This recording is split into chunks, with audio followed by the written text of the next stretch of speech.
Raise your hand if you're a teacher who gives reading assessments, downloads the reports, takes a look at them, submits them to admin, files them in a filing cabinet, and then just gets on with your teaching. I think we've all been there. I know I didn't know exactly what to do with that data to help my students actually get better at reading and spelling. I'm excited to share with you today a collaboration project that Reading Rev has done with the Department of Georgia.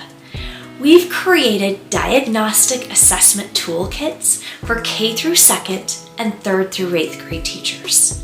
Now you can know exactly what assessment to give, how to administer it, how to analyze that data to actually drive your instruction. You're going to be amazed at the growth that you see in your students when you teach this way. Your admin are going to finally start seeing real progression. And most importantly, your students are going to gain confidence and skills that they've never had before.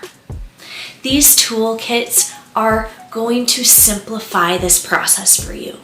We have all of the toolkits described and linked for you.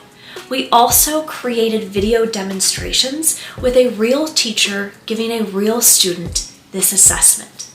And then most importantly, we dive into a case study where we analyze a real student's data and show you exactly how we make an intervention or instruction plan.